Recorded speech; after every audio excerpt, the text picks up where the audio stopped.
Ayer por la noche un grupo de unas 60 personas alrededor de la medianoche atacó el campo de Suda. Por lo que nos cuenta la gente, vinieron por la entrada y por la salida para bloquearlo todo y empezaron a lanzar petardos, fuegos artificiales, bengalas y piedras desde las alturas hacia las tiendas de campaña que están en este corredor de tierra que es el campo de Suda. Hemos visitado las tiendas de campañas y bueno, y ahí dentro nos han enseñado los refugiados que están llenas de piedras enormes de este tamaño que han lanzado desde la altura, que han atravesado las carpas. Lo que sé es que hay heridos, un grave, que están en el hospital aquí en Quíos y varios problemas más, hablamos de ligero. Y finalmente le prendieron fuego a una de las carpas grandes que hay en el campo, que aquí pueden estar alojando a unas 40 personas.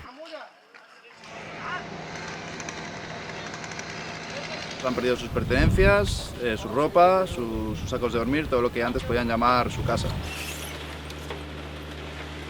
Ahorita se puede sentir mucha tensión, la gente tiene mucho miedo, pero está muy nerviosa porque no sabe lo que pasa y la reacción de la policía puede parecer muy agresiva, fue muy agresiva con los refugiados. La policía detuvo a 50 refugiados y a 3 voluntarios que estaban aquí colaborando por la noche. Por lo que nos cuentan los refugiados, las detenciones fueron totalmente arbitrarias, la policía entró, cogió a quien veía.